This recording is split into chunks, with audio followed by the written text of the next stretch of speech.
If I were to ask you, what do you think is the main constitution of the mind, and what is its main form of exchange?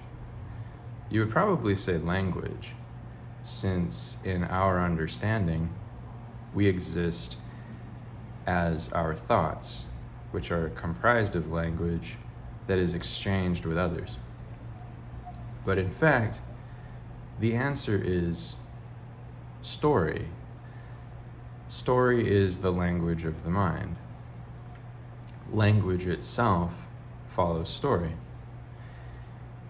And this extends to our relationship to society, where individuals exist immersed in stories, in a bath of stories, the stories we tell ourselves, the stories that our senses tell us, sight, hearing, touch, smell, taste. These things all tell us something. Taste will tell us if an object is spicy or sweet or bitter. Our ears will tell us the frequency with which a sound is reaching us. And our eyes tell us the story of the frequency and wavelength of the light that's passing into our eyes and carrying these colors and expressing shapes and these sorts of things, right? But society is the way that we take those experiences and we reflect them to the world. Now, what's interesting, by the way, about the way that we define the senses is that there's a very crucial sense that we use all the time. There is the sense of ourselves as a mind. And that sense is separate from ourselves as a physical body. You could remove the physical body from that picture. You could treat it as if it doesn't exist. And you can still imagine yourself having a quality of existence as a mind. You might be a mind saying, "Oh my God, where is my body? I'm in a void. I have none of the references that tie me to a concrete reality from this place." And that would be a pretty incredible story to be able to tell people if that happened to you. And this is why I've titled this video, Language is the Currency of Society. Because when we interact with other people, I titled it Story is the Currency of Society. Because when we interact with other people, we do so through the means of conveyance of language that expresses story. And that takes us to the level of language that is not only spoken, it's not only verbal, it's not only written, which reflects the world or the self in some way. It is also the language, as we've often noted, of the body. So body language, right? Your expressions, the way that you express your feelings physically as a facial expression, the way you move, the way you come into rooms, the way you leave. And so if we think about society, story being the currency of society, imagine meeting somebody, right? You're maybe waiting in a coffee shop and you don't know that you're waiting for them because you're not waiting for them. Maybe in a spiritual sense you might be, right? You're waiting for that meeting to occur, but you don't know that. You're just sitting there having that experience. You're having your coffee, and then the door opens. And so the story that you receive from the world is that the door opens. The story you receive from the person, though, is that suddenly you're aware of their presence. They weren't there before, they are now. If you're in a crowded coffee shop, that awareness might seem insignificant. There are many people coming and going. It's not terribly important. If you're in a small diner in a small town where you haven't seen anybody for days, and maybe it's snowed over, and then the door opens.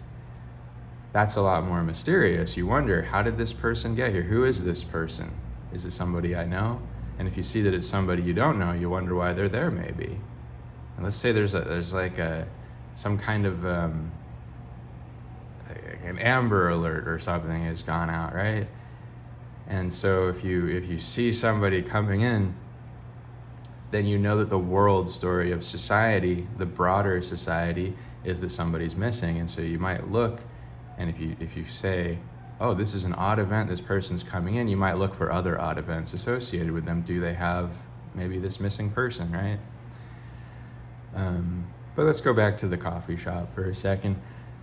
I'm just giving an idea of the ways that all these elements, they're fundamentally the same. It's just the sudden awareness of another being of some kind, which you're going to assume is a person, probably.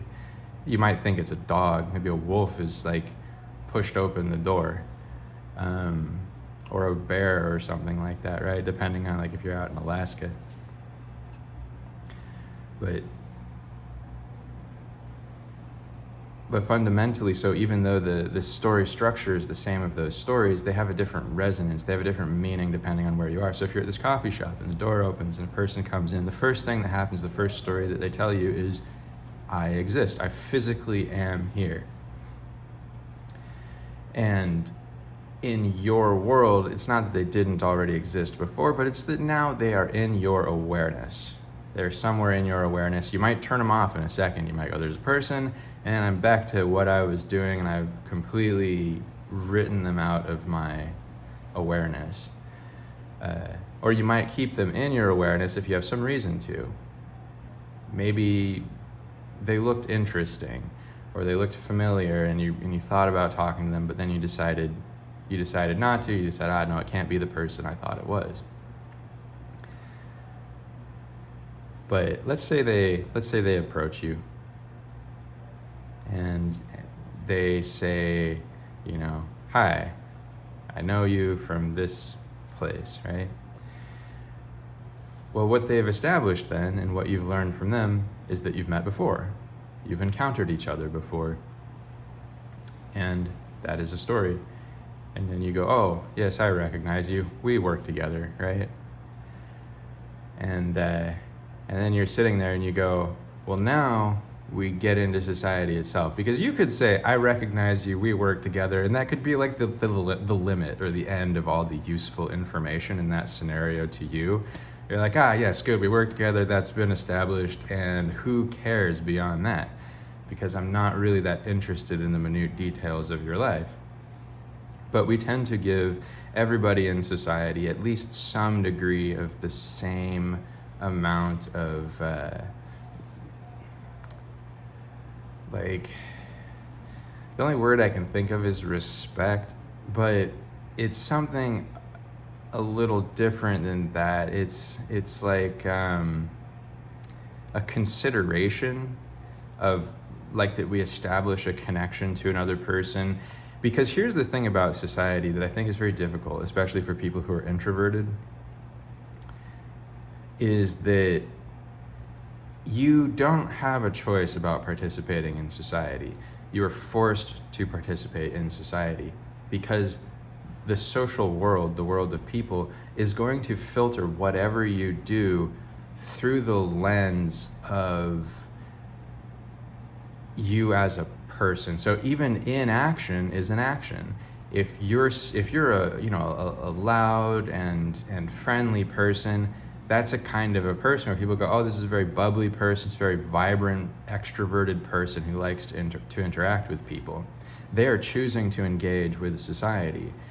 And so that seems very fair. But if you're an introvert, you are still engaging society by existing according to society. They can look over at you and say, this is a quiet person. This person doesn't interact with people. Maybe they think they're better than people. Like maybe this person is not interested in society because they shun our ways or something, right? I'm stating that in a fashion that I don't know that people really think that way so much. There might be some subconscious association, like maybe some jealousy or something, that if somebody's like in a book or really passionate about something that they like to do, it might make somebody else feel kind of diminished as a result or something, right?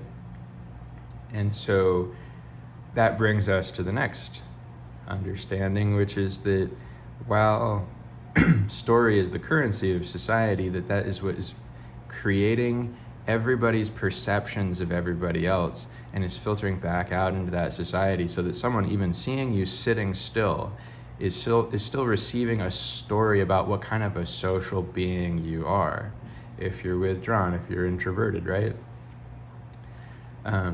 But then that gets filtered through the other avenue of story that we experience, and the other sense that honestly is a sense that people don't really talk about as a sense, which is your feelings. These things all go into the heart, right? We perceive it with our minds, we filter it a certain way, and then it goes into our feelings. And from those feelings we have kind of a resonant connection to everybody around us based on what our interactions with them mean.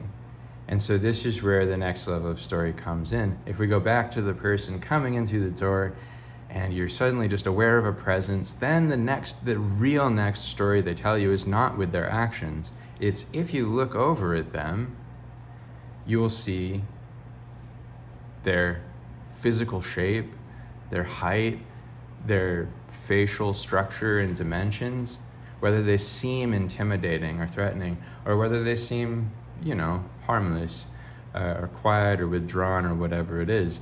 You can pick up on a lot of these things depending on who you are. And everybody has some sense of them, but you get their race, their ethnicity, a sense of these things, and you get a sense of how they dress. So, and you also get a sense of their gender. At least, if that is overtly apparent, since of course there are many ways of expressing that concept. But once all that has reached you and you experience them that way, there's an immediate internalization where you go, this is the kind of person that represents to me. Many people will say, no matter who the person is, it's just another person. Just another person has entered in the room. And you go about your day, because there are millions of people that are passing through cities all the time, right? And so once you've established that, there's nothing really to interface with on that level. What will create a connection, though, is like, let's say they have a style that you really like, and you're into clothing, you're into fashion. You might look at them and say, oh, they've got a great style. Maybe even I want to tell them. Or you might just keep that thought for yourself. Or you might find them attractive. And if you do, you either go, oh, I hope they come talk to me, or I'm going to go talk to them. And you seek to engage with that. But what you're really doing in that case is you're responding to that story of the person that is being expressed through their body and through their dimensions and just everything about them that's physically visible. Or if they start speaking, that tells another story. It tells you what language they understand, so you might create another connection there. But what is significant about this is that when they start talking to you,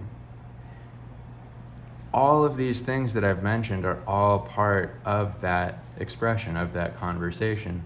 So you might talk to somebody, and this is why I say that story is the currency of society, because once you actually start interacting with them, once you start talking, it's all about stories. If you say nothing, even that tells a story, and a lot of people have a sense of that sort of nervous tension. It's like a very low grade nervous tension. It can be high grade. Like if you have social anxiety, a very high grade nervous tension will be sitting there. And it doesn't really matter what you do, it's just always there, right?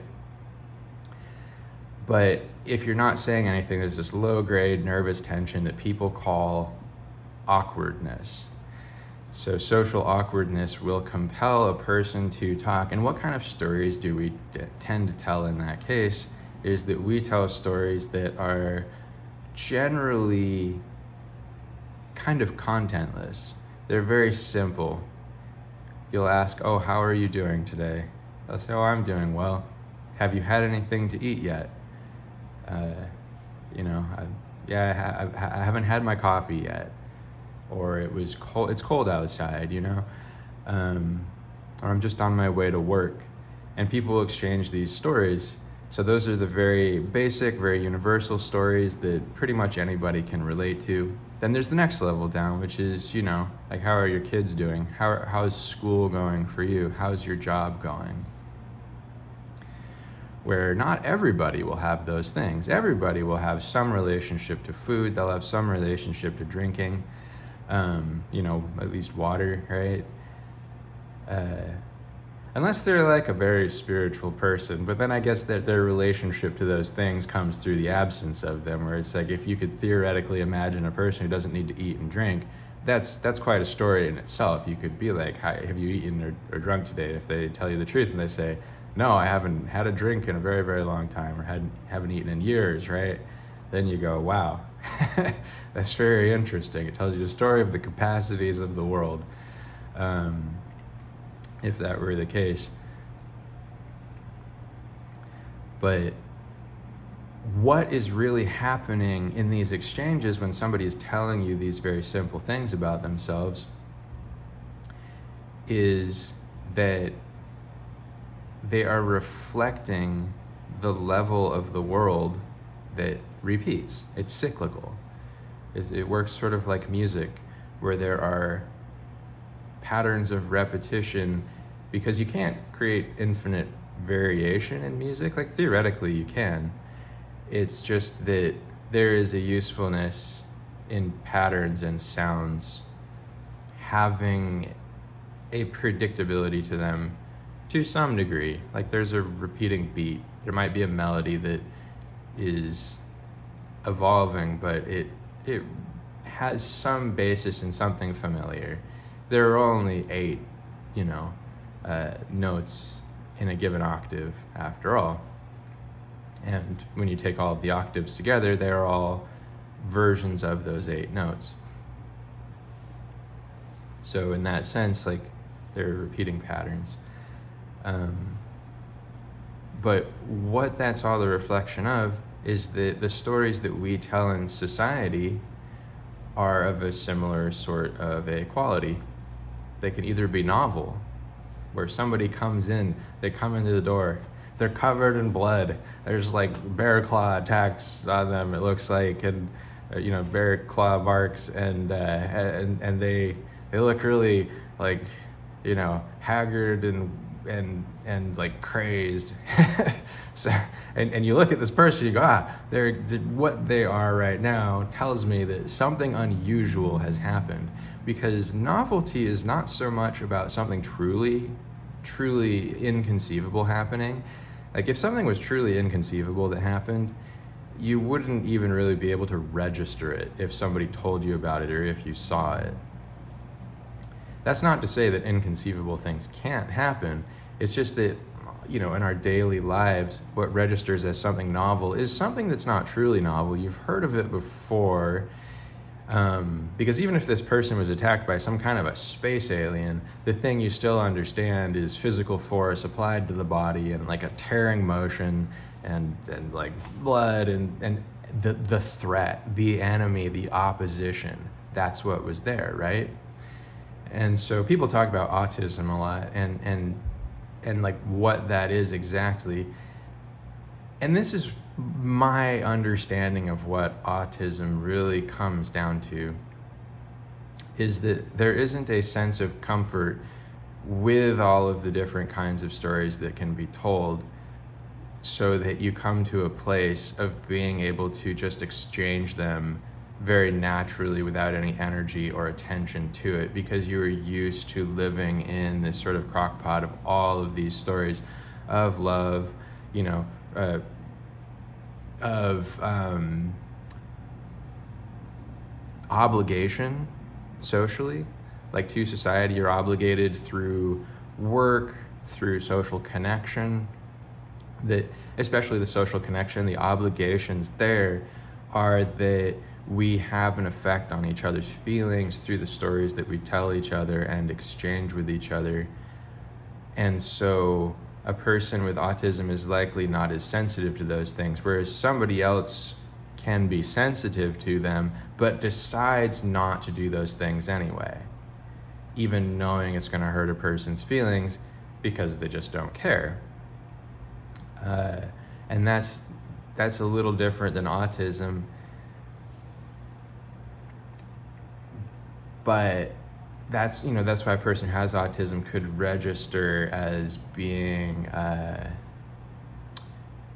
somewhat difficult to interact with, because they're not necessarily paying attention to all the same rituals that everybody else is. They're not involving themselves in all the same cycles of thought and feeling that everybody else is, that are relatable.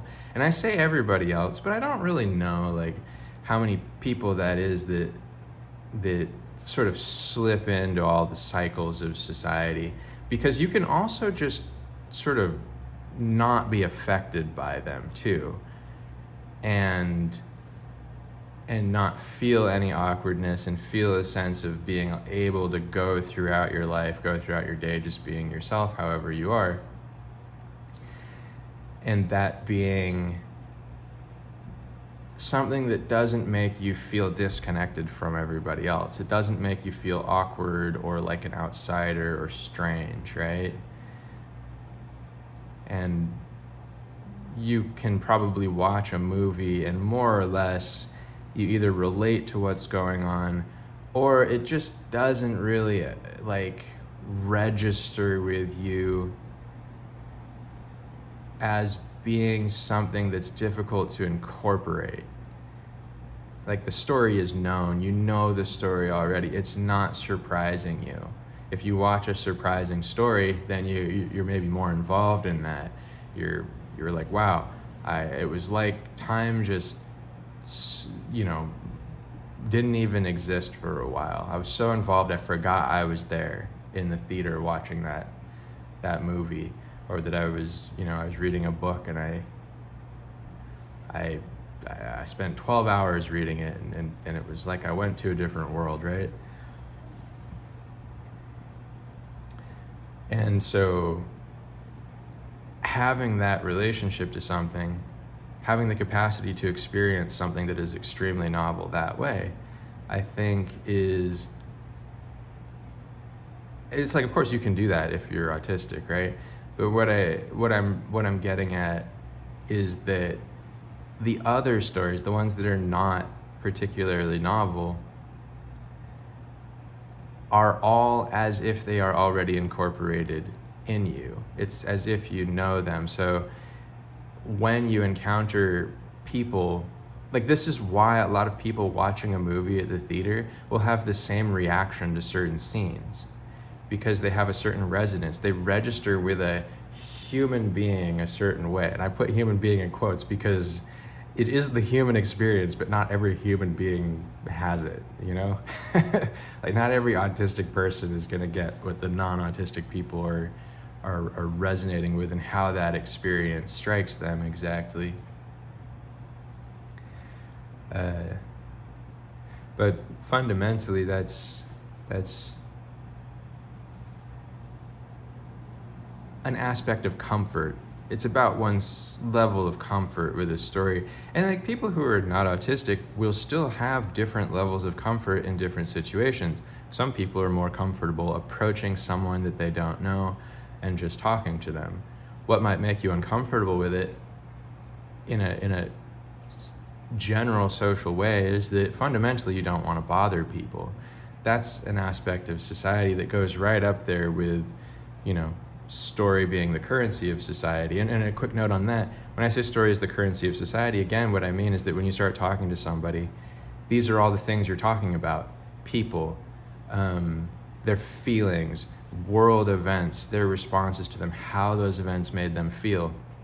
Or systems and cycles, such as the things that they do in a given day and how they feel about that routine. Fundamentally, that's what a lot of conversation comes down to. And also serendipity, happenstance, who they met, what that experience was like, how that appeared to them. And there is a sort of a magic in being able to express ideas too, which is that if you're talking to somebody like me, and I say like, hello there, I see you, in the sense that I know that there is, as I'm talking to this camera, there's the potential in the future that somebody who has the capacity to receive images and sounds and translate them into understandings that they understand to be expressions of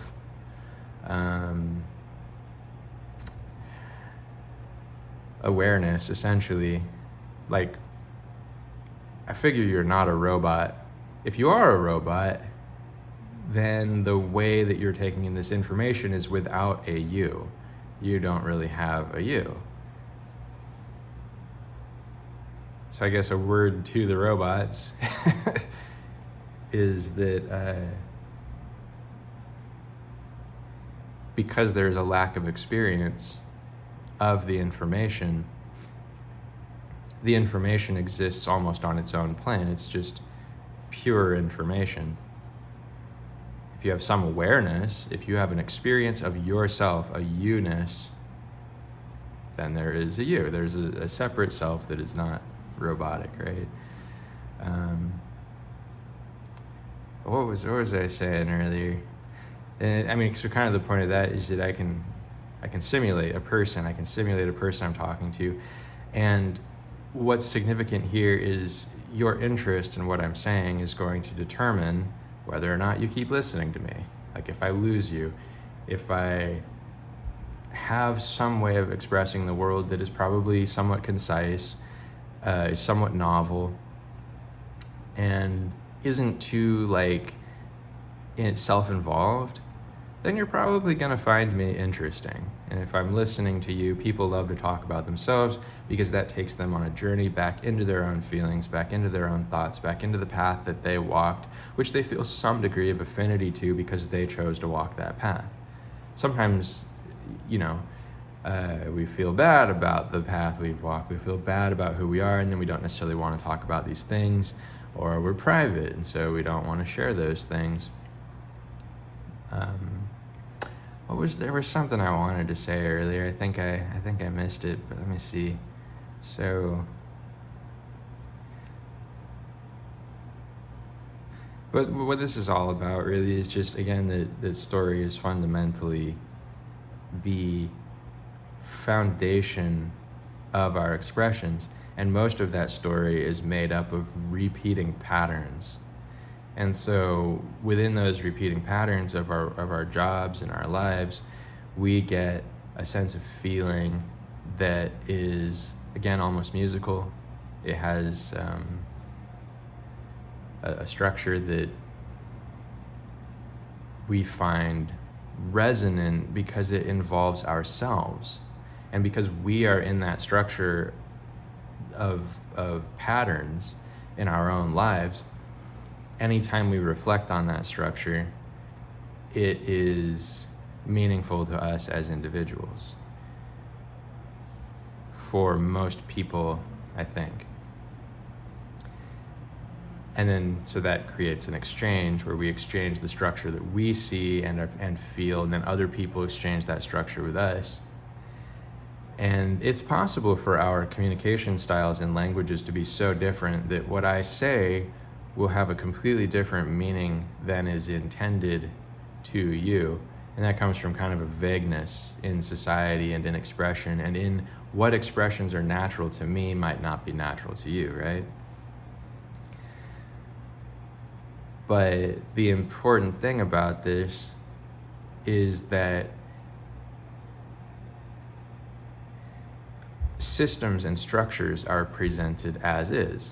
If I tell you about the mechanics of a car engine, it's impossible to misinterpret the language that I am giving to you. You can misunderstand me.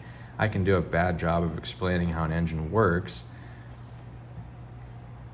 and you might hear what I say and not get any particularly valuable meaning out of it, but you'll know I was talking about an engine. You'll know I was talking about something real. And that's not necessarily the case when we get into purely emotional expressions. When you're expressing something that is filtered through your sense of humor, I think a lot of the time, then things become a lot less direct. They become a lot less easy to incorporate. So sense of humor, and also a narrow sort of focus, a narrow way of seeing some idea or thought or feeling in the world, that will also create a difficulty to relate to you, because people will wonder why you are saying what you are saying. So that's really more the question some of the time, is if somebody doesn't know why you are saying what you are saying, then they find it hard to understand you. They can understand the literal words that are coming out of your mouth. They can understand the meaning of them, but who we are has a lot to do with motivation. It has a lot to do with, in every given moment, we each have a choice about what to express and what information to ask for from the world. And so if you're expressing certain information, a lot of people will be going, well, why are you expressing that information? And it might make them suspicious, depending on the information that you share. Because people who are very social break down every single story through the filter of what kind of a person does this indicate that you are? Because that's what society is about. Because people, the person somebody is in society is an interesting thing. It is based on the actions that that person takes. It's based on predictability, that they can look at you and sort of predict how you will behave, what kind of a person you will be. If they start talking to Einstein, they might think, this guy's he's gonna tell me about science. That's something he understands. That's the information he's going to be sharing. That doesn't seem threatening. It might seem intellectually threatening to somebody, and so they might try and bully a person, right, like that, right? And so he might see people coming and go, oh no, they're going to bully me. So he has to be careful, right? He's like, I gotta be careful. I don't want to get attacked by the bullies and have them throw my notes in the river. I don't know what people were like during Einstein's time. Were they like bullying nerds then? I'm not sure. They did burn Galileo at the stake for saying the planet was a sphere, unless I'm misremembering that and it was somebody else. Maybe it wasn't Galileo. Anyway, so society will filter people that way, and what that is it's archetype. We filter each other through archetype, and archetype is established by the kinds of actions we take or the kind of passivity we have. If we are just sitting and not doing anything, people look at that and they go, wow, there's all this potential around you. Here are all these things you could be doing. You could be outside. Somebody who's a nature lover might go, look at all these indoors people, and they could be outside exploring the world. Somebody else who's a very social person might look at somebody sitting quietly and being reclusive and say, oh, there's all these people you could come interact with. And you're just sitting there, you're just reading a book. Why would you do that? Because the question they're asking really is they're looking at the world through the filter of their own motivation system, the things that they are motivated toward. And social people are often motivated towards society because it is rewarding and stimulating at the level of feeling engaged, feeling involved, having a sense of your worth that comes from, I mean, to some extent, from society. that it's like, hey, I'm fitting in. This feels good. It feels good to fit in, I think, to our minds, because like we depend on society to support each other. Each individual in society is supported by every other individual. So there is a natural understanding that to access that support structure, you need to be somebody who fits. You have to fit into that society. You can't be like some,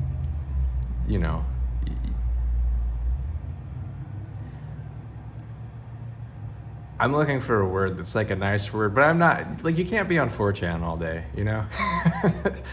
That can't be who you are. You can't be somebody who is just simmering in some form of rage at the world and is only finding the capacity to express themselves amongst others similarly like disconnected people who feel somewhat persecuted by life and by the people around them. And that's an important thing. Like, to get along with people, you have to have a sense of fairness, and it works two ways, which is that you have to feel that you're being treated fairly. You have to be in touch with the fairness of the world, and you also have to have a sense of the fairness of things for other people and wanting to address that. But there's actually another level of all this, which is beyond these almost more evolutionary sounding ideas, where it's like, I need to be somebody who fits in so that I can be supported by society and be accepted. What happens next that'll draw people, like, that gives people a sense of comfort, which is a draw. People like comfort, right? But the next thing that draws them in is that if you're involved in society in a social way where you feel comfortable being in it, which is going to be something that's going to be hard if you have autism, to feel comfortable the same way that other people do, where it's like you can feel comfortable, but it's because you're kind of like not really registering the things that other people are. So they'll look at you and see the signals that you're missing, right? You won't miss them. You will blithely, unaware, be sitting there missing those signals. But it'll register on some level that there is a disconnection. There's something you're not participating in with other people, that they're getting some fun reward out of this part of society and you're not getting it necessarily, right? But you can still participate in that way. But if you are very socially, essentially tuned in, part of that is being tuned into and aware of the needs of other people and their feelings in a way that doesn't feel obligatory, in a way that doesn't feel like it's putting a ton of pressure on you. Instead, it's like you'll be, like, let's say you're in a group of people outside and there's some older women there and there's some younger kids, and like 18, 19, 20, and they're all talking and maybe smoking. Some of them are smoking cigarettes. And let's say you're one of these younger, let's say you're a student, right? And so let's say you're one of these younger students talking to these people. What you're getting out of it is you're listening to the stories that they're telling, what's relevant to them. And the attention that you're paying to them, the attentiveness that is there, is that you're respecting their place in the world. So if it's an older woman, you might feel drawn to her motherliness, her supportiveness, like her kind nature that sort of envelops people in that situation. And you're grateful for that presence of that person with their years and the differences that those create in us, right? Like, if you're looking at younger people, you might start to filter them. It's like, oh, this person looks this way and this is how I feel about it. They act this way. This is how I feel about it. But as people get older, you maybe stop registering that so much and you just register them as an important part of society, an important wisdom or understanding, or just like a caring kind of an energy, right? And so like the world of youths is more energized by things like attraction or how other people, perceive them, right? Like how they perceive each other. And these things are somewhat stimulating, but you can even tune that out, tone it down to the point where all that you're doing is you're sitting there with an awareness of how people generally perceive a given individual and their attractiveness or their place in society, whether they're male or female, whether they're tall or short, whether they are involved, like kind-hearted, or if they seem kind of withdrawn, if they seem angry, or if they seem like they like people and they do fit in. You start to register these things, and when you register them, that's when you either reach out and say, hey, would you like to come hang out later? Or what you do is you sort of get a sense of these things, and because you're being inclusive socially, like they can be around, but you might get a certain feeling about them and you go, I don't necessarily want to spend more time with this person. But these calculations are very, very important because it's what helps us to essentially dissolve in that social environment, is having a sense of worth. It's our worth and also the worth of other people to us, which might sound cold, it might sound like cynical or mechanical, but what it is it's really about compatibility. You're just sensing whether or not you're compatible with somebody else. And as somebody who's like used to not really being involved with society, you might need other people to decide that you're compatible and invite you somewhere, and then you go, oh boy, all right, like I got invited somewhere, I feel great, I got recognized, they're including me. And you might be more on the fringes where you experience yourself as kind of lonely maybe, or even as a loner, where you just sort of own it and you say, hey, I'm alone in this social space, I don't expect that anybody will include me. If they do, that's great, but I'm not looking for it. But if you're coming from the other side, then you're naturally, like if you're more extroverted, you're naturally drawn to interact with people. And so the kinds of people that you're going to want to interact with, though, in your sense, you will get a sense of what kinds of people are. And so at very, very high levels, you can come to a place of really, really being able to see through all of the layers of posturing essentially that exist in society, where people are expressing something that is meant to create an impression on other people, because a lot of society is subconscious. It's run on impression. And so the funny thing is that people who are very good at being in society will feel like it takes no effort. That's why they can be an extrovert. People who are very bad at it, it feels like the most difficult thing in the universe. Like there's just no right answer. You can be like, again, like Einstein, you can be like, yeah, I understand the mechanics and the workings of the universe, but I cannot understand a person, And I don't know if he couldn't. Like he seemed pretty genial, like people liked him, but there's a lot of these like geniuses who are just, they can create technologies that nobody's ever imagined before, but they can't talk to a girl. It's like they're just like, it's impossible. So when you're very extroverted, though, you dissolve in society because you are comfortable being in that space and you're comfortable with the stimuli. What you're comfortable with is all of the stories that are reaching you. And if you're a woman, you become very aware of this, I think, because you're aware of people's attention focus on you. And this is like especially true for younger women, of course, right? Where the people around them have a response, very strong response perhaps, to their beauty and are drawn to them to express things to them because of that. And so there's a lot of incoming information, right? And so if you're autistic and a woman, that'd be a very different experience than being autistic and a guy. Whereas an autistic guy, like, you could even be, pretty attractive and almost never receive feedback from anybody. Like almost never receive anybody saying anything or reaching out or doing anything. If you're like drawn to women, right? Like you might get gay men hitting on you or something. but generally, I mean, maybe things have changed now. I don't know. I have no idea.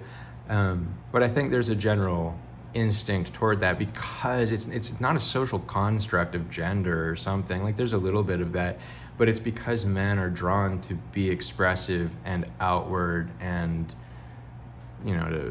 to go and try and take the thing that they're interested in from like the gardens of the world and eternity, if you want to even express it out to that level, right? That there is just some flower that is so compelling that they go, I must take this, right? But the difference for women is that they're